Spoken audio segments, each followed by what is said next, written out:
That's a new one. Hi, I'm Dr. Smith, and I specialize in, well, I'm a paid actor. But between you and me, I'm pretty convincing. Look, I'm here today because L&I is focused on helping injured workers recover and get back to work. It's a process, and I'm going to show you some ways to navigate through some of those issues. In fact, you're just in time. I'm about to meet with one of my patients.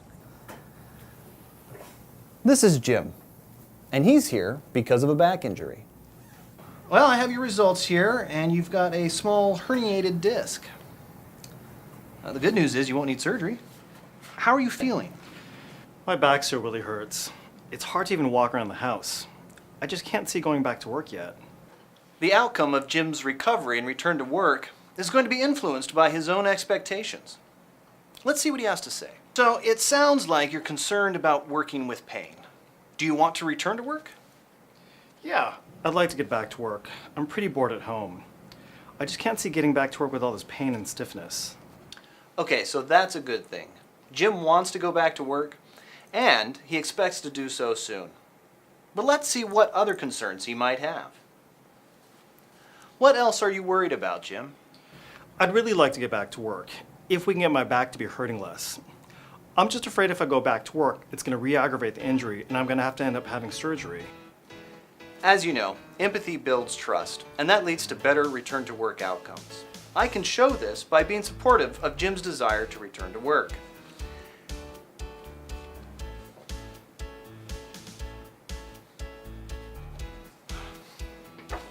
That's better. Let's take a moment and talk about some next steps. What concerns you the most? Well, my job requires me to stand for long periods and it requires some heavy lifting.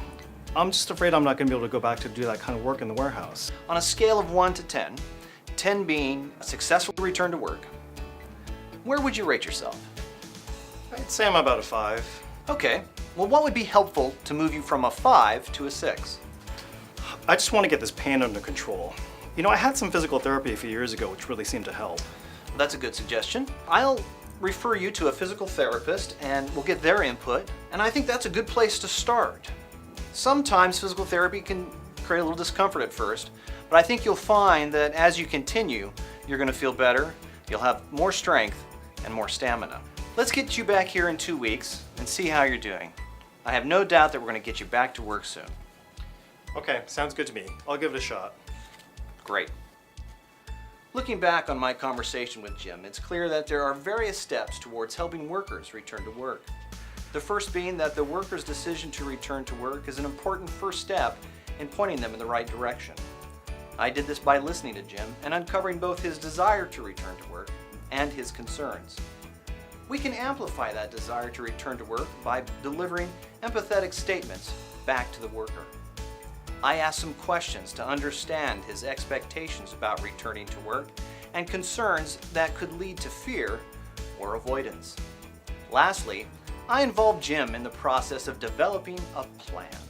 This will increase the likelihood of a successful outcome.